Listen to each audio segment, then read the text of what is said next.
TNI itu kombatan, itu petempur, hitam putih jelas. Nah, kalau polisi statusnya sudah sipil, artinya apa? Dia sebetulnya berhak untuk kemana saja. Kok bisa ada polisi dalam tanda kutip nonjok? Jangan-jangan justru mereka berusaha dan ya berbagi kue lah, gimana caranya supaya setiap orang itu sama nyaman sama enak.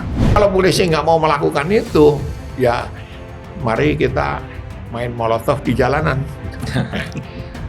Kemendagri itu dari statecraft ya, dari hukum tata negara, itu polisi kan menjalankan fungsi pelayanan, ya. Itu dilakukan oleh Kemendagri, betul. Lalu polisi melakukan fungsi penegakan hukum. Penegakan hukum hanya secara terbatas dilakukan oleh Kemendagri.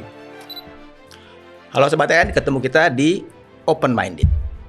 Menyusul DPR yang setuju mengesahkan perubahan atas Undang-Undang TNI menjadi undang-undang, kini diskursus publik, utamanya di jagat maya, diramaikan oleh katakanlah kekhawatiran dari koalisi masyarakat sipil akan DPR juga merevisi Undang-Undang Polri. Dari draft yang tersebar, ada pasal-pasal yang analisisnya mengerucut pada jika itu jadi masuk dalam undang-undang yang hasilnya dari revisi itu akan membuat lembaga Polri menjadi super body. Tapi sebelum berangkat, silakan Sobat TN untuk subscribe dan nyalakan lonceng notifikasinya. Juga jangan lupa untuk follow akun Instagram kami di @diskursusnetwork.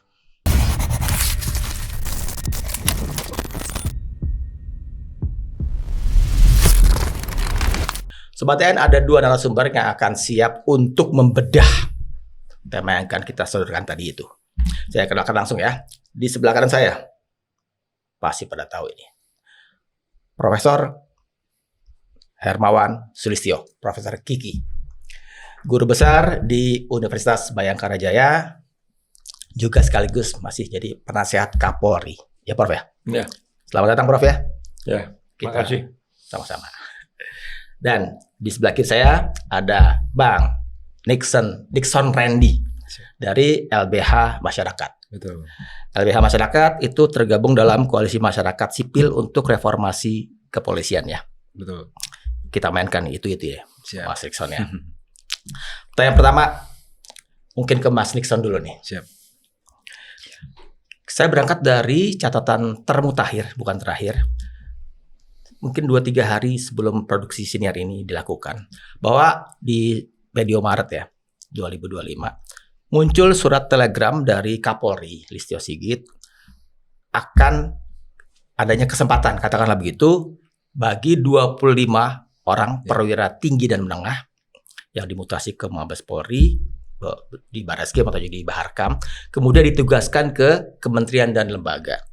Memang kalau kita melirik pada beberapa regulasi itu diperbolehkan. Secara khusus di dalam Undang-Undang Aparatur Sipil Negara gitu ya. Ada kalau nggak salah hampir 10 atau 11 lembaga atau kementerian yang itu boleh diisi sama Polri. Tapi sayangnya memang belakangan ternyata ada beberapa manuver dalam tanda kutip diambil oleh Kapolri untuk menempatkan perwiranya pada lembaga yang itu tidak terdaftar dalam Undang-Undang ASN. Tadi Abang sudah singgung tuh ada sekitar 25 total. 25 perwira menengah dan tinggi. Betul. Itu di bulan Maret yang kalau itu kan hasil akumulasi yang sebelumnya sudah dilakukan juga tuh di sekitar bulan Februari awal tahun ini. Nah, beberapa tuh kalau nggak salah saya mencatat di Kementerian Komunikasi Digital, Lingkungan Hidup, Ekonomi Kreatif, ESDM, itu semua sebetulnya tidak ada di dalam Undang-Undang ASN. Kami sendiri sebetulnya ini melihat justru sebagai pertanda bahwa ada persoalan di banyak persoalan ya. Salah satunya adalah bagaimana institusi ini menggerakkan roda generasinya sampai akhirnya kok bisa ada polisi dalam tanda kutip nonjob. Jangan-jangan justru mereka berusaha dan ya berbagi kue lah. Gimana caranya supaya setiap orang itu sama nyaman sama enak. Nah ini yang kita khawatirkan sebetulnya. Kalau tadi Abang disinggung di awal, eh, kita sedang heboh dengan dui fungsi ABRI. Potensi dui fungsi ABRI yang menganga lebar di depan mata. Tapi ternyata kita lupa bahwa di dalam tubuh Polri itu juga punya potensi yang sama. Dan kita tentu mendorong supaya hal ini bisa dievaluasi ulang oleh setiap lembaga yang dijadikan tempat berlabuhnya si perwira tinggi, termasuk oleh si Kapolri itu sendiri, supaya penempatan ini itu ada pada porsi yang tepat. Tidak semata-mata karena ada gerbong-gerbong tertentu yang dia membawa nama dibalik dari penempatan si perwira tinggi itu. Kurang lebih gitu mungkin, Bang. Prof Kiki, bagaimana pendapatnya? Sah atau sahih nggak secara legal itu ada di Saya Kementerian tidak dan Lembaga? bicara sah atau legalitasnya karena apa? Kalau kita bicara sah atau tidak semata-mata dari aturan bisa berubah kok. Ya, betul. Minggu depan bisa kita rubah. Termasuk undang-undang, bahkan undang-undang dasar pun sudah kita rubah. Jadi saya mau beranjak dari norma. Secara normatif, polisi itu kerjanya apa? Gitu. Nah, kalau dari status, orang itu seringkali lupa bahwa polisi itu statusnya sipil. Dengan status khusus. Karena diberi kewenangan oleh negara untuk menggunakan kekerasan. Bedanya. Sehingga sama sekali salah menyamakan pairing ya, artinya mensejajarkan analisa tentang polisi dan militer dan TNI. TNI itu kombatan, itu petempur, hitam putih jelas gitu. Nah, kalau polisi statusnya sudah sipil, artinya apa? Dia sebetulnya berhak untuk kemana saja. Nah, lalu apa yang tidak berhak kalau inkompeten pejabat yang ditunjuk? Tadi betul, ya kasihan Sipil. orang sipil yang di situ siap. Ya, jangan ukurannya belas kasihan. Mampu nggak dia di situ gitu. Kalau saya usul gampang aja, adu uji publik. Jadi yang mau diangkat jadi Dirjen Perhubungan Darat misalnya, ayo kita uji publik. Nah, siapa yang lebih pantas duduk di situ? Gitu. Kenapa? Sebagai institusi dengan status sipil, kalau dia berbuat kesalahan itu dipidana sipil. Tentara kan tidak. Jadi berbeda sama sekali ininya. Nah, yang kedua, kalau untuk merit system itu dasarnya kompetensi dan kemampuan. Ya diuji publik. Itu Polri pasti confident. Kenapa? Pejabat tinggi polisi itu sekarang itu sekolahnya doktor banyak, hampir 200 orang sekarang doktornya. Dan banyak sekali yang dari luar negeri. Bukan universitas abal-abal, bahkan yang di Indonesia aja minimal universitas odong-odong itu nggak ada lagi. UI odong-odong bukan. Mereka S2, S3-nya banyak dari UI gitu loh. Nah, kita lihat mampu nggak mereka. Itu yang kedua. Lalu yang ketiga, ya kalau nggak mampu coret, habis. Jangan karena dia menjadi polisi maka dia punya hak untuk menjadi dirjen. Tapi dia punya hak untuk menjadi dirjen karena memang kemampuannya sampai di situ gitu. Dan tidak ada kompetitor dari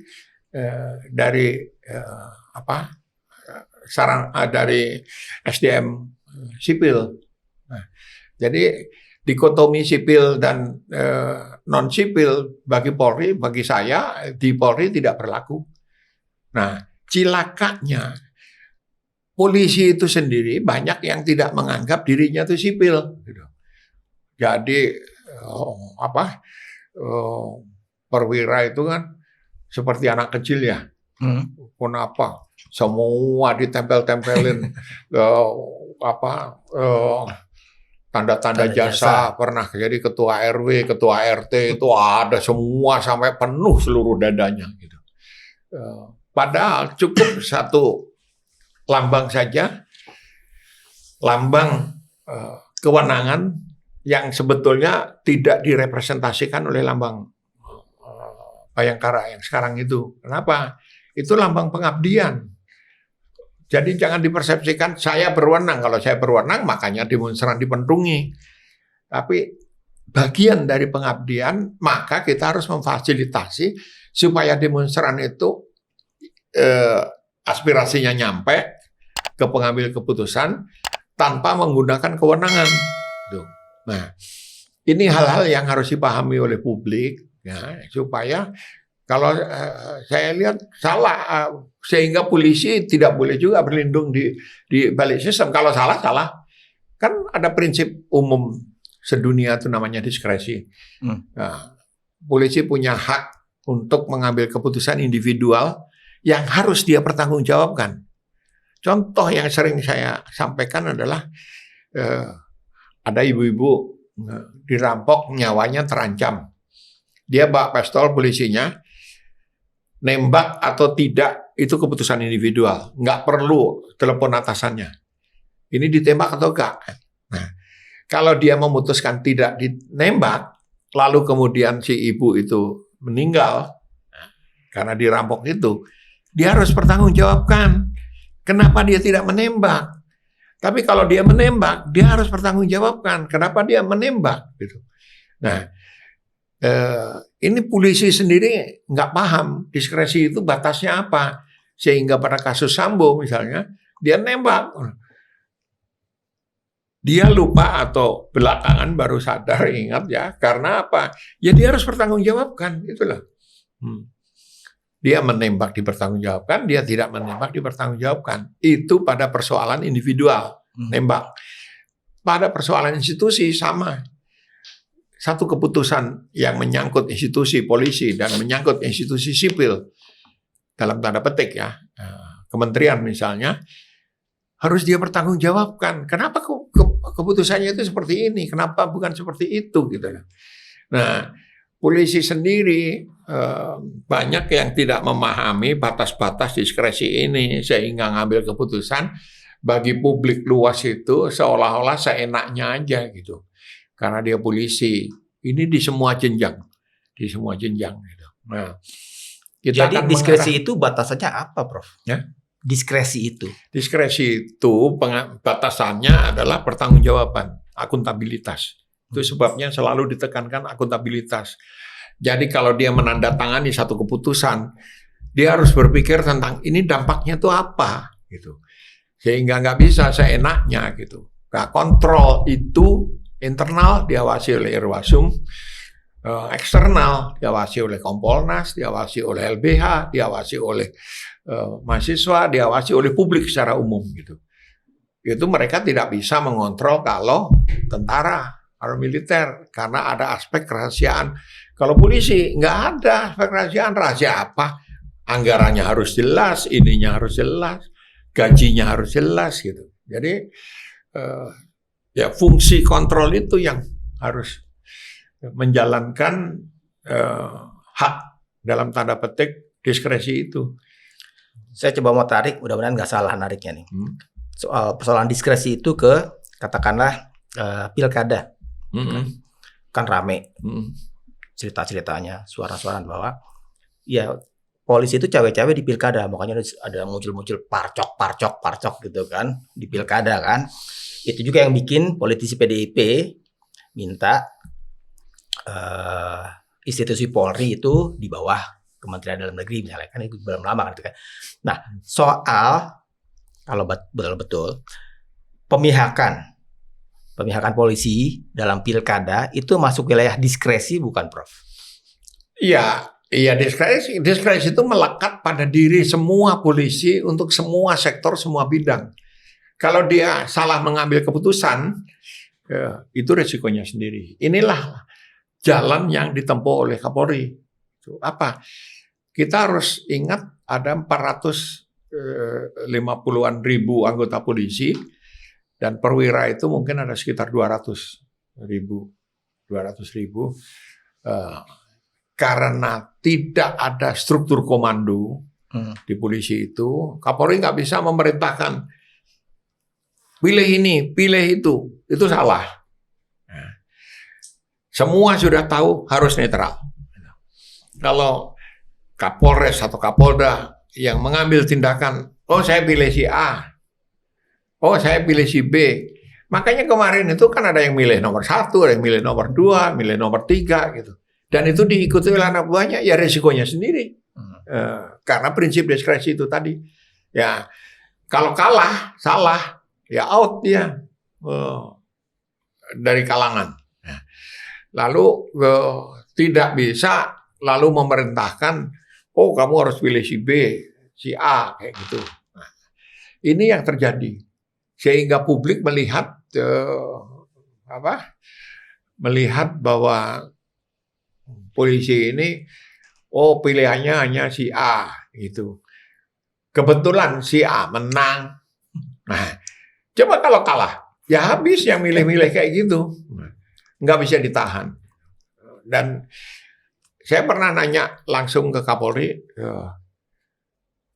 maunya Kapolri itu polisi itu milih apa? Supaya jelas gitu. Karena ada yang si A, si B, si C gitu. Ya terserah, Prof. Kenapa terserah? Kan Prof sendiri yang bilang ini ke diskresi. Ya kalau nanti kalah ya salahnya sendiri gitu kan gitu. Nah, yang harus dijaga tuh keamanan dan ketertiban. Ini yang tadi saya satu topik tadi tentang di bawah Kemendagri. Polisi itu ini karena kebutuhan sejarah, kebutuhan fungsional dan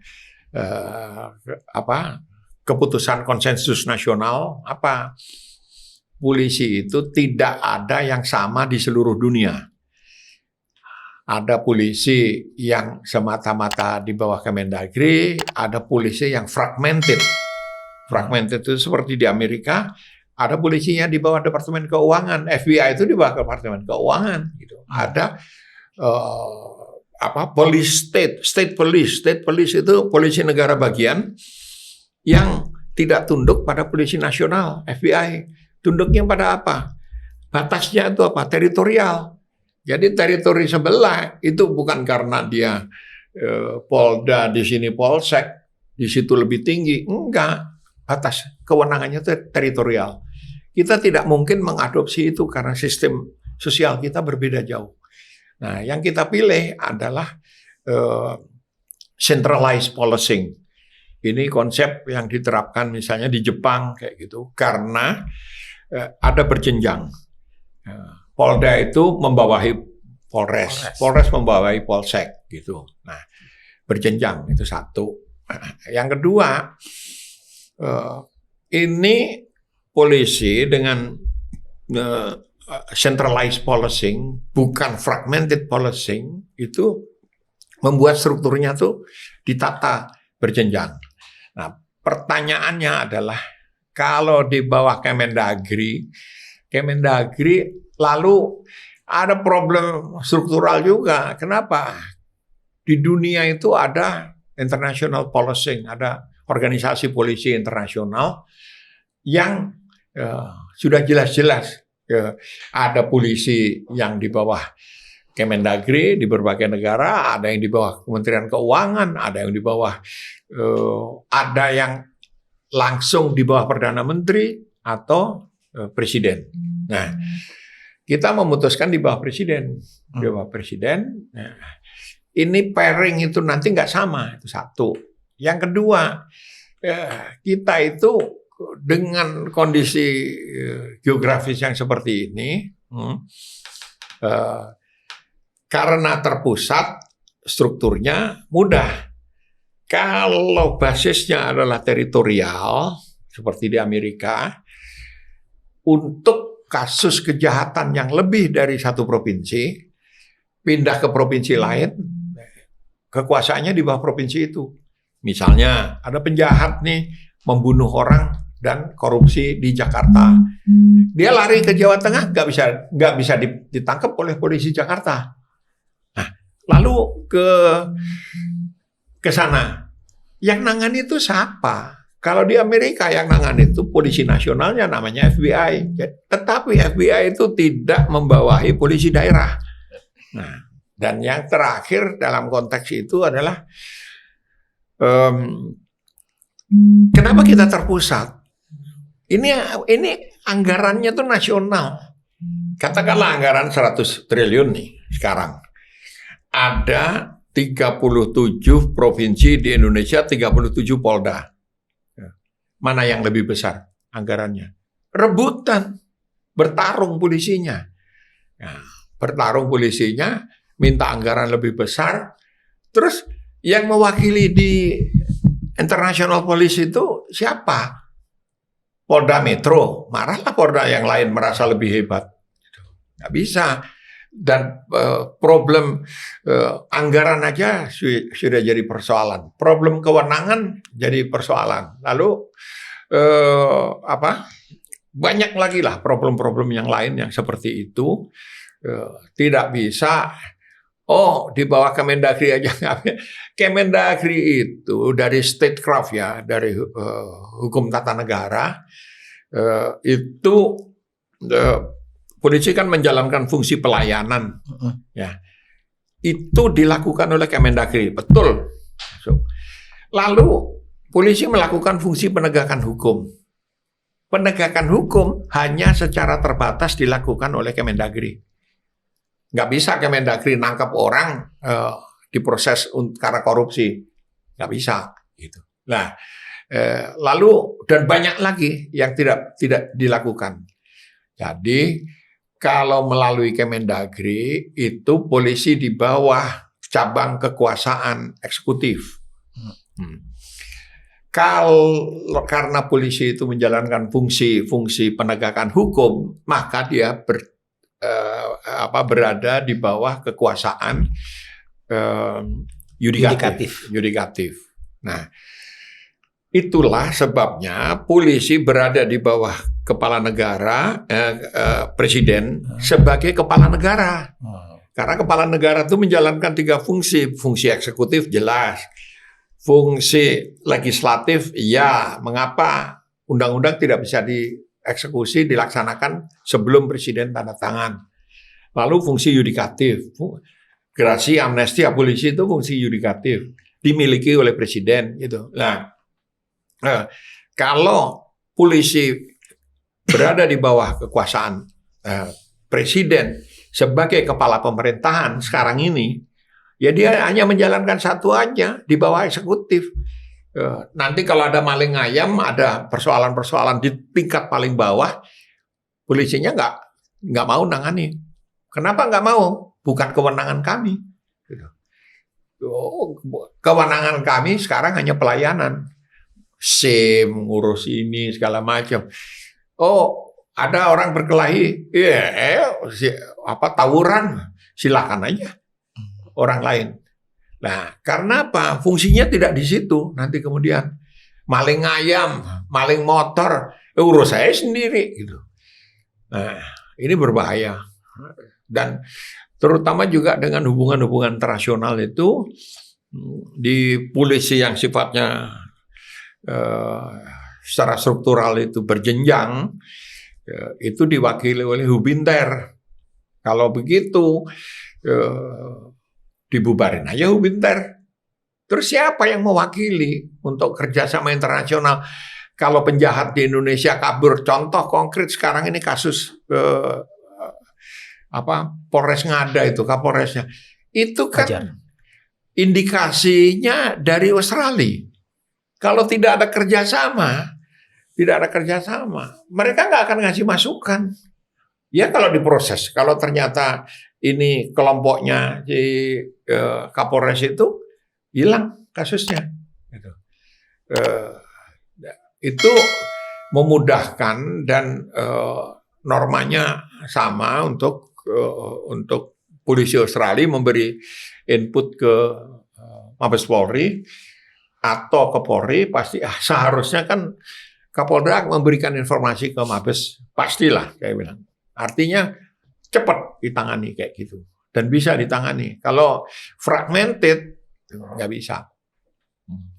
Prof, saya ke Bang Dixon lagi nih tentang katakanlah RUU Polri yang sedang diramai-ramaikan oleh masyarakat, koalisi masyarakat sipil yang khawatir itu. Anda udah dapat draftnya berarti ya, makanya Ya. bisa bicara. Ya, ya. Nah, pasal-pasal apa yang katakanlah membuat koalisi masyarakat sipil khawatir? Saya mencatat kalau emang ada, mari kita bahas. Kalau enggak mungkin enggak. Ada pasal 16 ayat 1 huruf Q menyatakan bahwa Polri berwenang melakukan penindakan, pemblokiran atau pemutusan dan upaya perlambatan akses ruang siber untuk tujuan keamanan dalam negeri. Itu juga ada yang ada identifikasi. Sebetulnya sebelum ke 16, kalau kita cek tuh pasal 14 sebetulnya yang dia berisi tentang fungsi dan tugas pokok dari Polri. Itu ada berapa belas itu isinya. Dan termasuk di dalamnya adalah cyber. Yang hampir-hampir mirip dengan itu adalah penyadapan. Cyber, penyadapan, penangkapan, penahanan dalam kerangka penegakan hukum dan seterusnya. Yang kalau bicara di mana titik paling beratnya, kritik terberatnya adalah di situ sebetulnya kalau menurut hemat saya. Karena kalau kita ngelihat dalam satu kacamata besar, Polri punya fungsi yang tadi saya sudah sampaikan di awal gitu ya. Salah satunya adalah penegakan hukum. Nah, di dalam pasal 14 draft RUU Polri yang terakhir kami terima itu banyak sekali berisi tentang sektor-sektor penegakan hukum. Mulai dari pelaksanaan upaya paksa. Upaya paksa itu apa sih? Serangkaian tindakan yang sifatnya merampas secara proporsional hak-hak asasi manusia seseorang dalam kerangka proses hukum. Mulai dari penangkapan, penahanan, penyitaan, penggeledahan, penetapan tersangka. Nah, di luar itu ada apa? Penyadapan, termasuk juga kalau untuk beberapa kasus tertentu, contoh kasus narkotika ada pemeriksaan urin, di situ juga ada cyber gitu ya, keamanan cyber.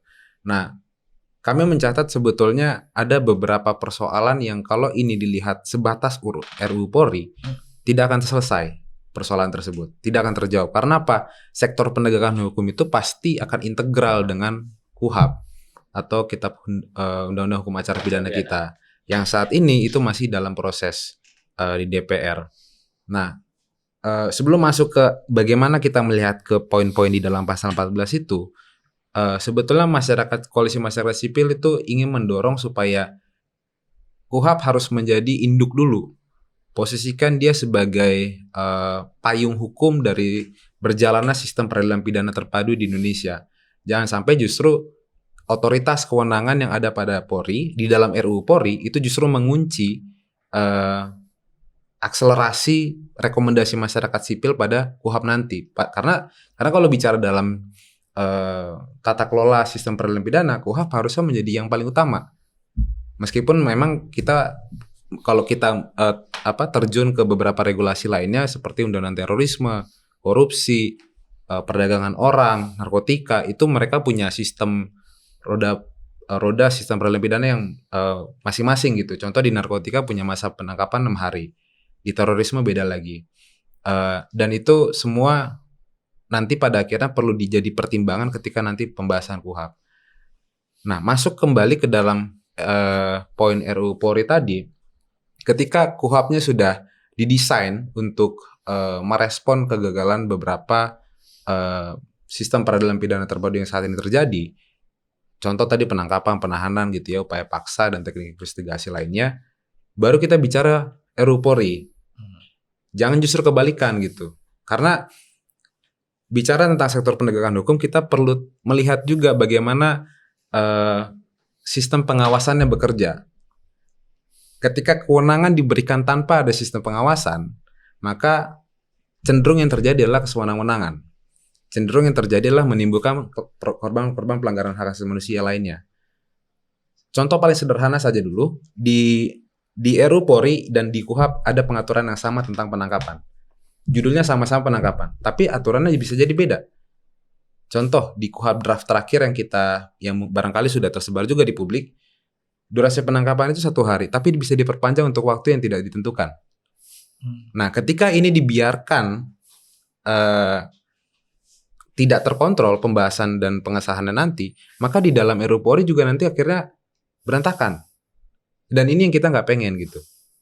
Padahal itu baru satu dari sekian banyak persoalan yang ada di dalam RUU Polri dan KUHP. Saya baru menyebutkan penangkapan aja gitu ya. Yang mana itu hanya dimiliki otoritasnya oleh penyidik. Nggak mungkin itu dimiliki otoritas oleh jaksa. Jaksa sekarang udah punya hakim atau lainnya gitu. Polri punya sifat yang atau kekuasaan yang sangat besar untuk membawa orang masuk ke dalam sistem peradilan pidana. Makanya dia juga disebut sebagai gatekeeper dalam sistem peradilan pidana. Karena ketika dia sudah menggunakan otoritas kewenangannya untuk menangkap seseorang, maka jadilah itu barang, dalam tanda kutip gitulah kurang lebih. Nah, kita pengen dan masyarakat sipil supaya setiap satu persatu otoritas dan kewenangannya ini itu tidak semata diberikan, tapi punya sistem pengawasan yang optimal. Kalau bicara hari ini, kita memang punya. Contoh kita sebut Kompolnas untuk pengawasan eksternal, juga Propam gitu, internal. Dalam satu sistem peradilan ada namanya pra-peradilan gitu ya. Tapi kayaknya kita perlu refleksi lagi, apakah semua sistem ini bekerja dengan optimal? Faktanya kemarin tadi disinggung sama Prof. Kiki, kasus Sambo kemarin justru kepalanya yang melakukan peristiwa atau fenomena pidananya. Itu kalau kita melihat kasus besar ya. Lalu apa yang terjadi dengan mereka yang dilanggar haknya? Dia bukan siapa-siapa, dia masyarakat miskin, marginal, secara struktural sudah ditempatkan pada kelas paling bawah. Ketika dia mau mengakses, ya dia butuh berisik untuk untuk mendapatkan respon dari publik. Lalu kemana sistemnya bekerja gitu? Kenapa tidak sistemnya aja yang bekerja? Kenapa harus nunggu dulu publik berisik baru sistemnya bekerja? Kita harus bisa menangkal. Jadi apa yang kami dorong adalah bagaimana caranya supaya RUU, KUHP dan Polri nanti itu punya kesamaan visi dalam merespon kegagalan sistem peradilan pidana, agar orang-orang yang mereka tidak punya status apa-apa punya hak yang sama dalam mengakses keadilan. Ketika dia dilanggar haknya, maka dia punya akses yang sama, jalan yang sama, hasil yang sama juga gitu. Jangan sampai justru RUU Polri dan KUHP dalam konteks penegakan hukum nanti itu mengulangi kegagalan yang sama. Udah sistemnya tidak bisa menjawab, corak penegakan hukumnya juga tidak terjawab gitu. Tadi disinggung misalnya corak penegakan hukumnya masih korup, melanggengkan penyiksaan, pemerasan. LBH masyarakat sendiri sebetulnya memang mencatat beberapa, dan saya rasa ini juga dilakukan di beberapa organisasi masyarakat sipil lain gitu ya. LBH mencatat contoh di tahun 2024 terakhir, itu kami melakukan satu agenda penyuluhan konsultasi hukum di 3 rutan di wilayah DKI Jakarta. Dari sekitar 500 lebih tahanan yang kami berikan informasi tentang berjalannya sistem peradilan pidana, ada sekitar 120-an orang mengaku pernah mendapatkan penyiksaan, 126 penyiksaan. Lalu untuk konteks pemerasan itu ada 68 orang. Ada 23 orang lainnya itu mengaku pernah mengalami pelecehan seksual, dan 509 orangnya itu tidak pernah mendapatkan akses bantuan hukum. Nah, situasi ini itu seharusnya bisa direspon by system. Bukan dengan cara yang orang harus seeking for justice gitu ya, teriak-teriak sana sini segala macam, tapi harusnya dijawab oleh sistem. Bagaimana nanti ketika ada orang sebelum terjadinya pelanggaran, bahkan sifatnya sudah mitigasi gitu ya, sebelum terjadi pelanggaran, sistem sudah bisa mencegah atau meminimalisir lah paling tidaknya. Sebagai contoh, ketika sebelum polisi melakukan penangkapan atau penahanan, polisi harus ditanya dulu, apa yang mau Anda lakukan terhadap si terduga pelaku? Saya melakukan penahanan, apa alasan Anda melakukan penahanan? Baru dilakukan penahanan. Kalau yang ada sekarang kan enggak. Orang ditangkap dulu, ditahan dulu, baru diuji apakah betul penangkapan dan penahanannya dan penetapan tersangkanya. Artinya terlanggar dulu haknya, baru dia bisa menguji. Udah mana pada saat dia menguji, dia pula yang membuktikan bahwa dia sebagai korban. Sudah jatuh tertimpa tangga, bahasanya kan gitu.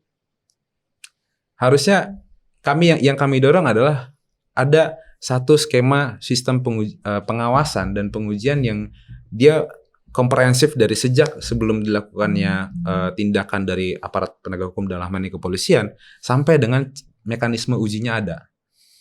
Itu yang sebetulnya kami dorong di dalam konteks penegakan hukum baik di RUU Polri maupun di KUHAP nanti. Prof. Vicky, ada tanggapan? Kayaknya banyak. Gini, itu benar. Tapi asumsinya tidak bisa dipukul merata.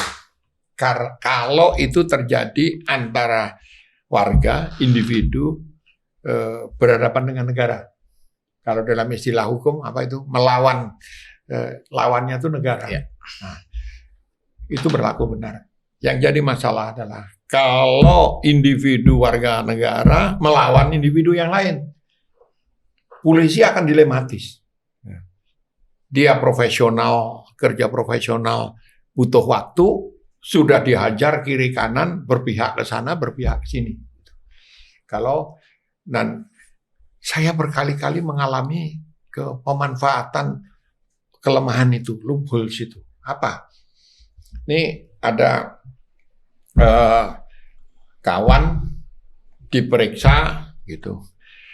Terus dia minta tolong, ada temannya, tetangganya itu ditangkap polisi katanya di Jogja. Ini kasusnya di Ponorogo, di Madiun. Ditangkap polisi, disekap polisi gitu. Terus dipalakin polisi. Saya marah dong. Kok masih begini kelakuannya? Saya suruh Propam turun, Propam Mabes, jadi nggak bisa disoto. Propam Mabes turun, polisinya langsung ditangkap, ditahan. Gitu. Lalu tim independen dalam tanda petik, saya minta turun, coba cek itu kasus. Ternyata itu anak itu kerja di supermarket kecil, lalu dituduh mencuri 40 juta, mencuri 40 juta, dan sehingga oleh satpamnya itu diserahkan ke polisi di Jogja. Karena ini para pihak yang bersengketa tidak melawan negara atau belum melawan negara, ya butuh waktu. Itu tidak disekap, itu nggak boleh pergi-pergi, tapi memang di supermarket itu, nah lalu yang ngurus itu satpamnya. Nah, karena laporan saya itu saya emosi, saya suruh diproses, dan dari penyidikan forensik memang dia nyolong 40 juta gitu. Nah, sampai Kapolresnya itu, 2 mantan Kapolresnya ikut turun tangan. Nah, saya Kapolresnya, Prof, dia bilang gitu. Nggak ada, malah yang terjadi adalah karena untuk nakut-nakuti polisi, itu orang itu menyewa lawyer dari Jakarta. Setiap kali ada pemeriksaan, dia ke Jogja, polisinya dipalakin, suruh beliin tiket. Nggak berani bantah.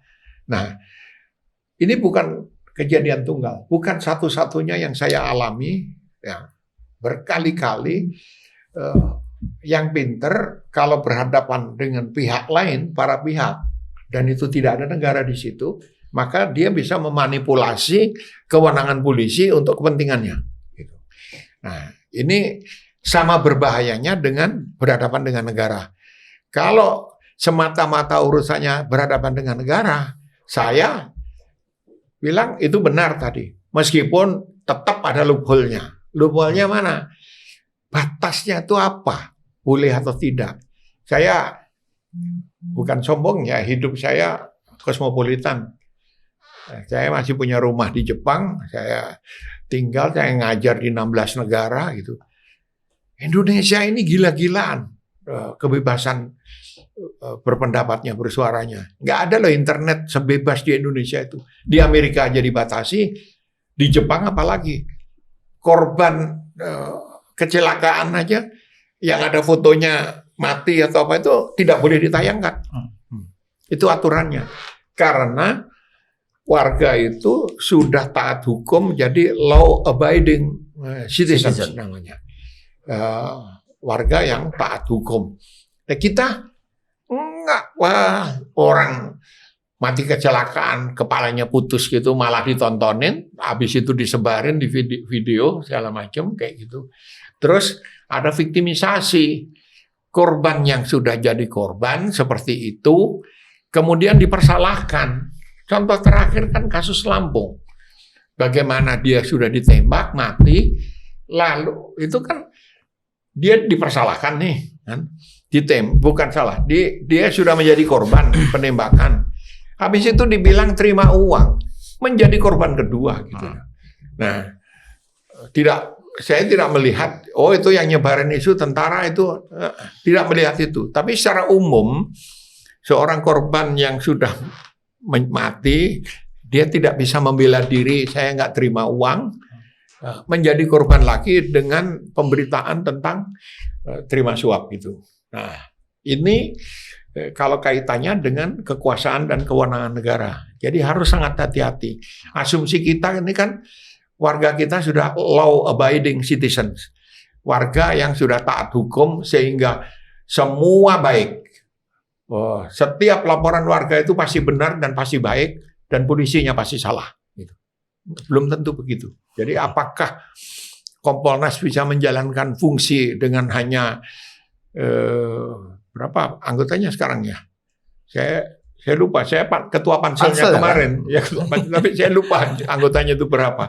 Mengawasi 470.000 anggota polisi di Indonesia nggak bisa juga. Ada propam jumlahnya juga berapa? Mana bisa dia ke ujung-ujung nonton sabung ayam terus polisinya nggak terima uang, nggak bisa juga gitu. Jadi ini semua sektor harus kita benahi, tapi bahwa tadi ada batas-batas itu, ya. Nah, kalau untuk cyber misalnya, kita merancang, saya termasuk yang berpikir jauh. Kebetulan saya sedang menulis permintaan Kapolri waktu itu, buku yang sangat sulit. Karena bagi saya buku itu semakin sulit, semakin ilmiah. Buku ini sangat sulit sekali karena saya sendiri nggak ngerti. Nah, jadi ilmiah sekali. Apa judulnya? Scholars dan Scientists tentang Indonesia 2045 dan respons polisi. Apa yang saya temukan dalam penelusuran itu? Polisi masa depan itu polisi robot. Nah, kenapa? Mungkin kita nggak perlu lagi polisi lalu lintas. Kenapa? Orang mau keluar rumah, mobilnya otomatis. Pakai driver otomatis, pakai pengemudi otomatis, nggak perlu ada supir. Dia tabrakan di jalan. Semua terekam CCTV. Laporan masuk, nggak ada yang lapor lewat AI. Diterima, diolah data, diputuskan di pengadilan, semua lewat AI. Lalu keluar keputusan, kamu yang salah. Itu sudah dilakukan di Dubai, sebagian ya. Dan kita sekarang menganggap AI sudah makanan sehari-hari. Ya. 5 tahun yang lalu, 10 tahun yang lalu itu belum ada. Gitu. Prof, jadi, ya. Wilayah yang Prof diskusikan tadi itu kayaknya masuk ke pasal 16 nih, soal cyber. Iya, saya udah baca. Nah, itu jadi kebanyakan. saya ulang lagi nih, kalau ada yang salah dari yang saya dapatkan, mungkin bisa dikoreksi.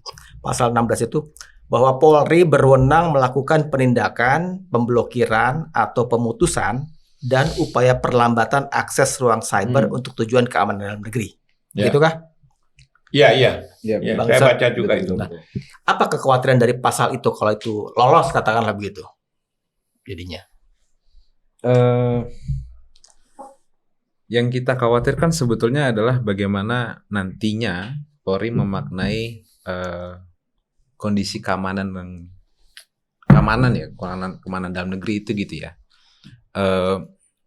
Selama ini yang kita takutkan adalah bagaimana nanti akhirnya si Polri dan satuan-satuan khususnya itu melihat atau mendefinisikan apa itu ancaman bagi keamanan dalam negeri. Kalau ternyata ada kelompok masyarakat sipil yang menyampaikan aspirasi, kritik dan juga pendapat terhadap satu kebijakan tertentu yang sudah diambil oleh pemerintah, itu dianggap sebagai gangguan keamanan, maka itu yang saya pikir harusnya bisa ditangkal. Ini soal penyempitan ruang berpendapat, kira-kira begitu ya? Betul. Karena gak usah jauh-jauh gitu ya, peristiwa yang dialami oleh teman-teman kontras belakangan ini gitu. Ketika mereka berusaha untuk menyampaikan pendapat tentang penolakan terhadap difungsi ABRI yang dimanifestasi dalam RUU TNI saat ya sudah undang-undang gitu ya, udah nggak RUU lagi.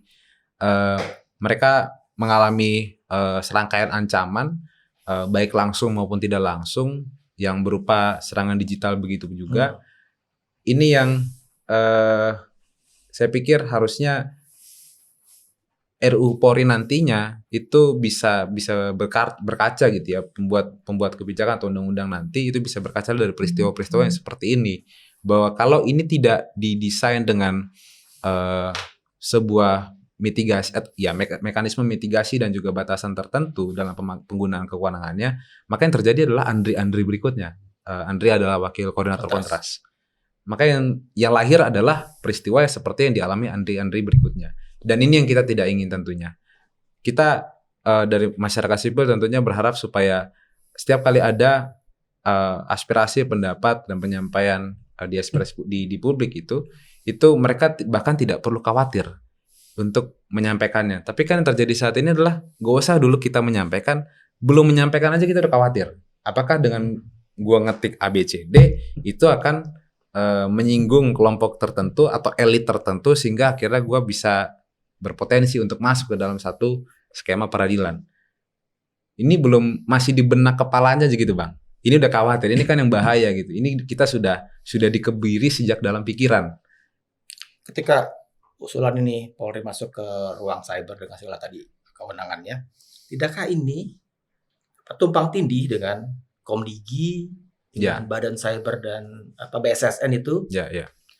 Memang perlu sebetulnya di double check dan di cross check satu dan lain institusi gitu ya, supaya setiap otoritas dan kewenangan yang diberikan Kalau itu saya enggak tidak begitu. Gimana Prof? Yang punya kemampuan itu siapa sih? Polisi, Komdigi, BIN, orang semuanya nggak mampu kok. Itu yang membuat lalu kontras bisa ditekan sekarang. Teman-teman aktivis juga tidak hanya beberapa orang yang punya kemampuan untuk menelusuri ini sebetulnya dari mana.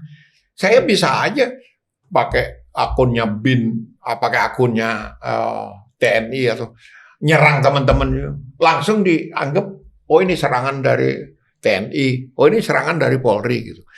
Ini udah adu otak, adu kemampuan. Dan itu yang tadi saya sebut, ke depan kan polisi sekarang sedang mempersiapkan satu ruang divisi. Divisi tidak dalam pengertian divisi seperti sekarang. Divisi itu pembagian untuk selevel nanti bintang 3, sehingga bintang 3-nya itu bukan seperti sekarang Kabar Harkam, Kabar Reskrim kayak gitu, sesuai dengan kebutuhan masa depan. Nah, satu divisi baru ini divisi cyber. Pertanyaannya adalah berapa banyak polisi punya kemampuan itu? Gitu. Nggak banyak juga gitu. Akhirnya ya siapkan dari sekarang.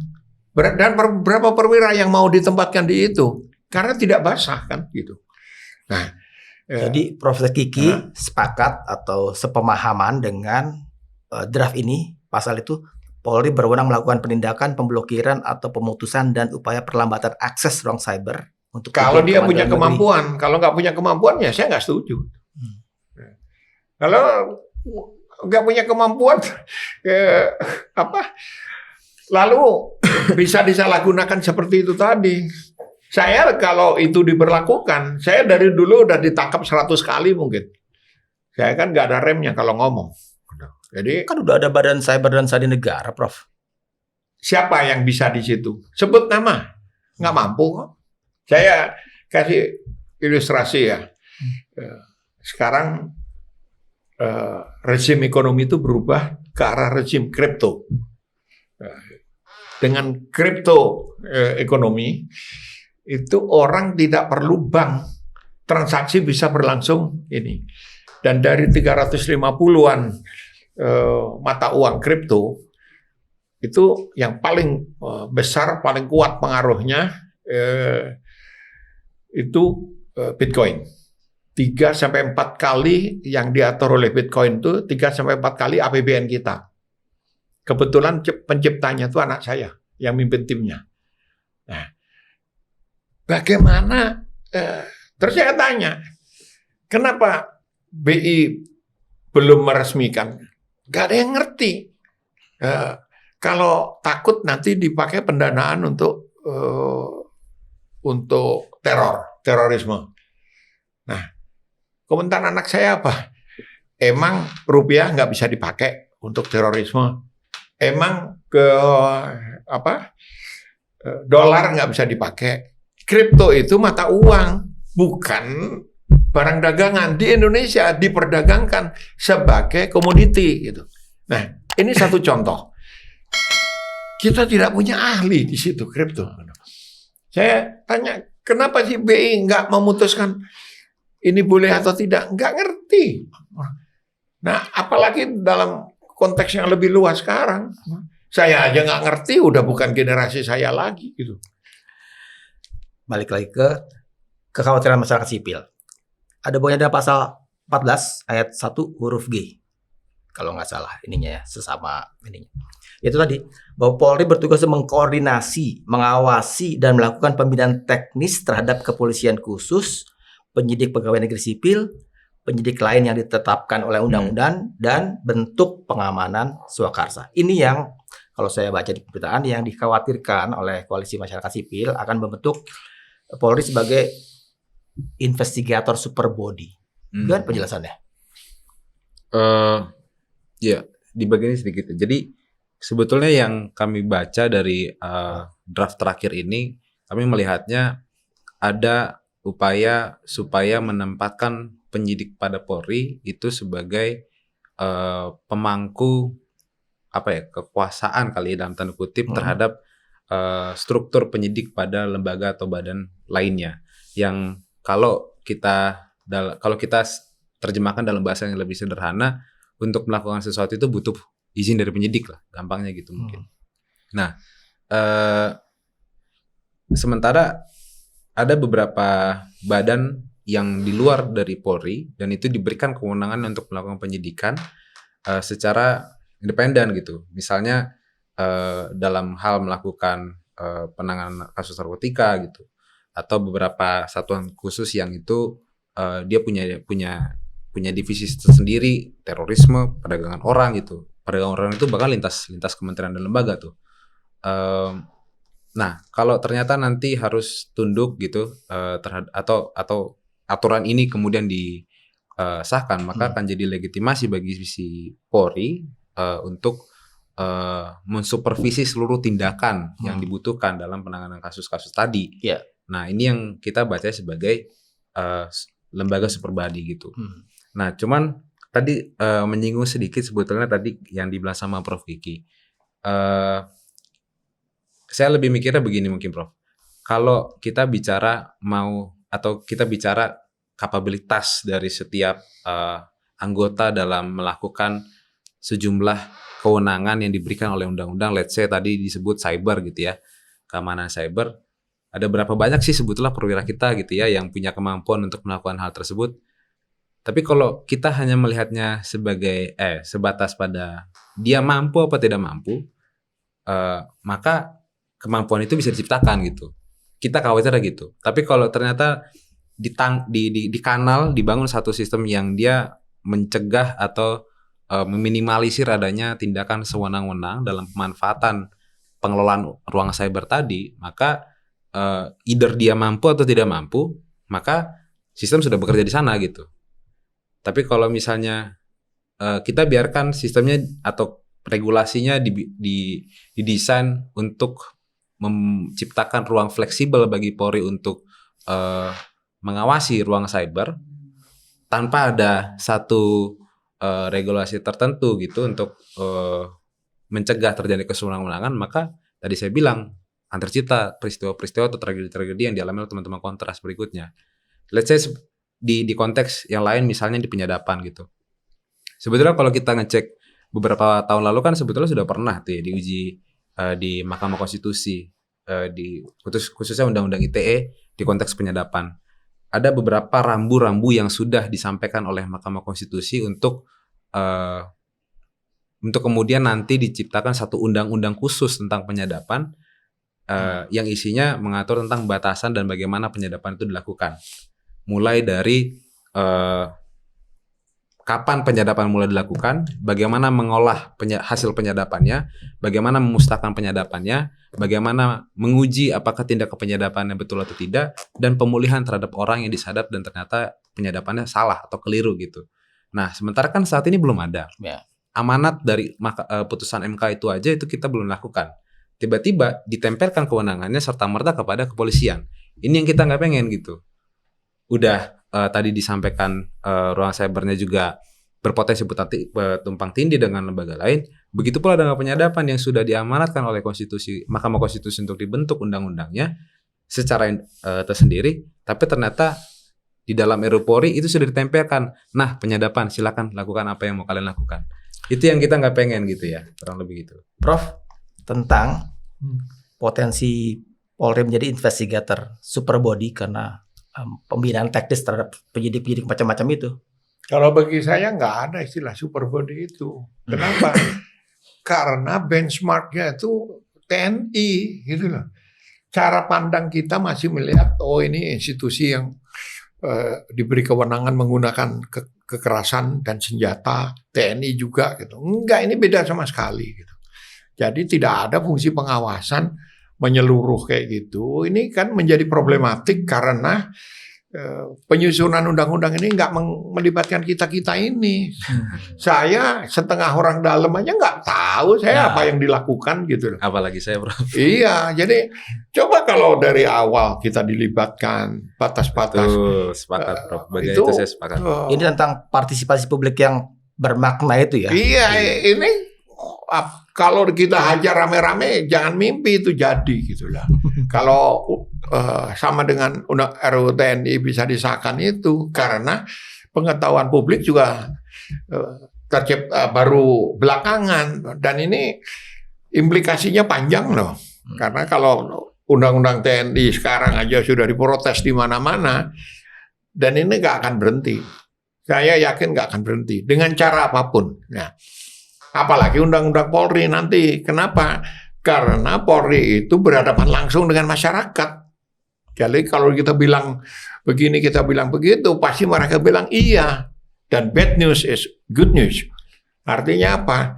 Apa yang tadi saya cerita tentang penyalahgunaan kewenangan, penyalahgunaan akses. Orang tahu saya setengah orang dalam gitu, kasih input, oh itu polisi itu brengsek itu. Karena responnya cepat, Kapolri tangkap, tahunya memang dia benar polisi itu gitu, kan kasihan.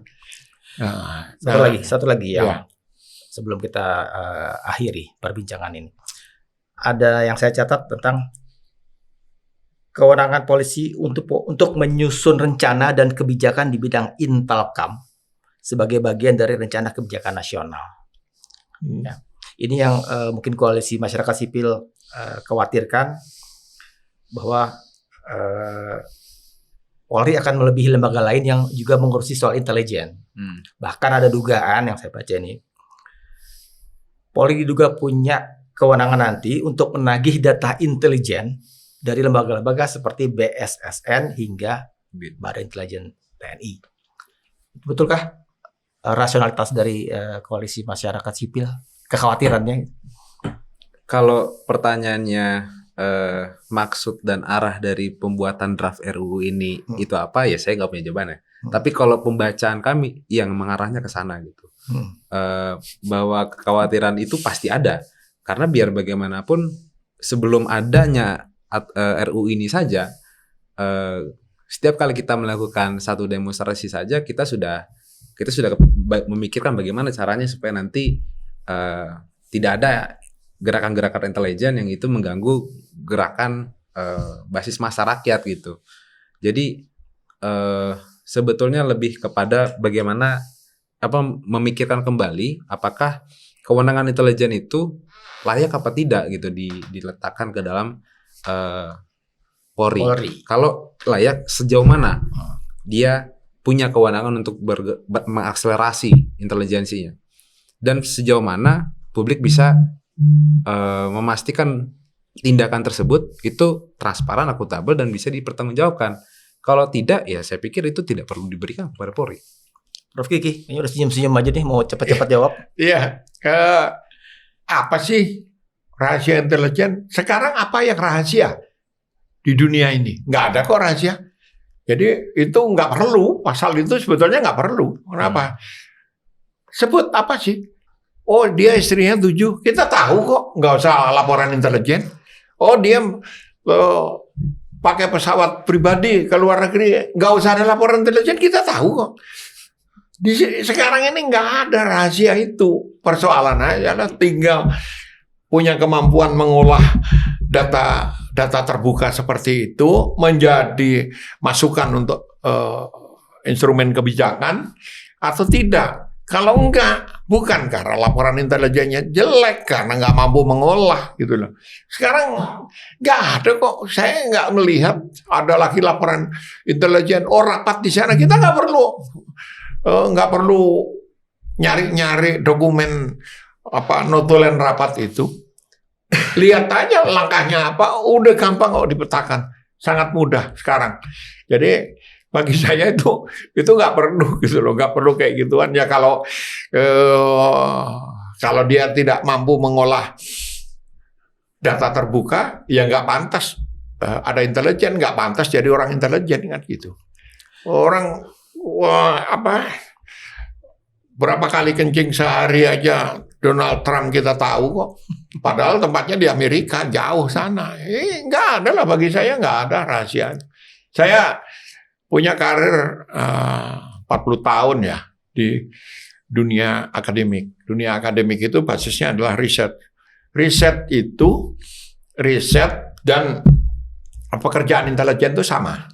Bedanya produk dari hasil riset itu adalah karya-karya akademik, produk dari pekerjaan intelijen itu adalah saran kebijakan. Bedanya itu. Sehingga karena prosesnya sama, kesimpulannya bisa sama, saya sering dituduh intel gitu. Saya bilang, sampai teman-teman tuh, wah, saya pasca 98 beli mobil nih, BMW bekas, ribut, dibayar berapa tuh intel? Saya ini profesor, waktu itu masih di 16 negara, selama belasan tahun. Masa beli mobil BMW bekas saja diributin gitu loh. Oh, itu pasti dari polisi. Oh, pasti dari intel tentara. Oh, kalau enggak kan saya nyabla aja tentang tentara, tentang polisi. Sama aja kalau salah. Pekerjaan intel itulah sama dengan pekerjaan akademik yang lain. Bedanya hanya produknya.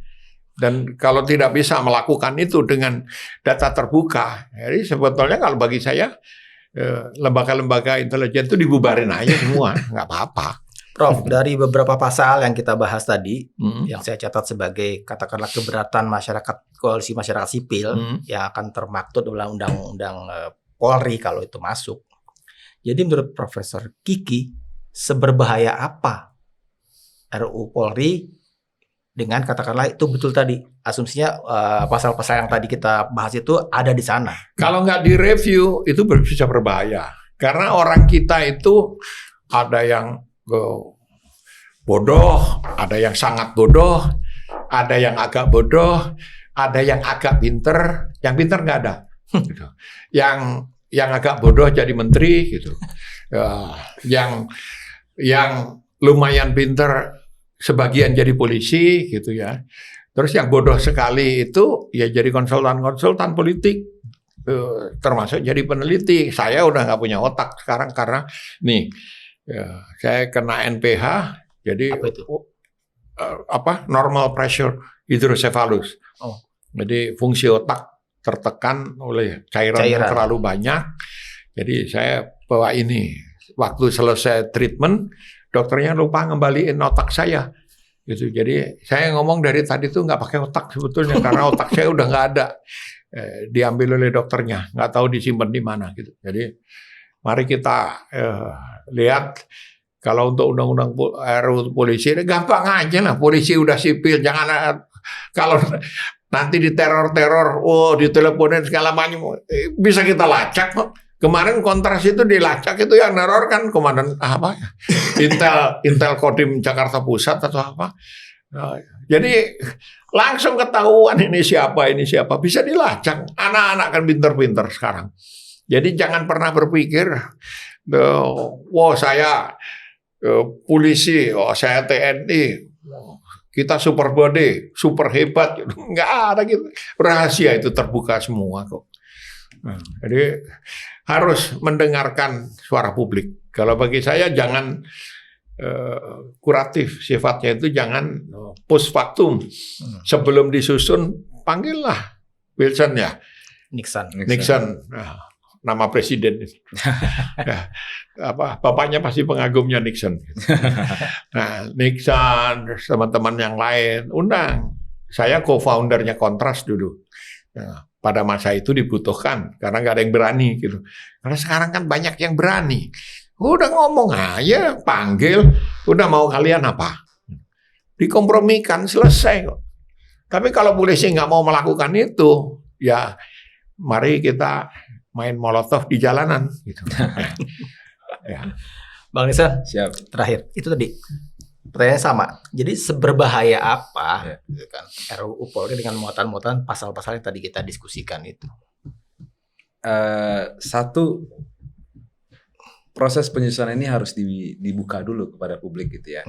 Bahwa pembuat kebijakan itu memang mendengar dan mengakomodir apa yang kita sampaikan. Kedua, ketika sudah dengar, diakomodir, ya jangan pula itu jadi satu omon-omon aja gitu. Kalau kita bisa pinjam bahasanya supaya setiap apa yang kita sampaikan itu tidak semata-mata sebagai pengguguran kewajiban. Karena kalau ditanya seberbahaya apa, ini akan jadi sama seperti apa yang terjadi di sebelumnya di KUHP gitu ya, bahwa semua orang bisa kena dengan otoritas, kewenangan, kondisi corak penegakan hukum yang sedemikian korup ini, maka semua orang bisa kena. Nggak saya, nggak kita yang ada di ruangan ini, semua bisa dimanfaatkan. Jadi tentunya penting bagi setiap kita, publik juga gitu ya, mengawal proses penyusunan ini supaya penegakan hukum kita ini memang berangkat dari pemenuhan hak-hak yang sifatnya prinsipil dan fundamental. Baik.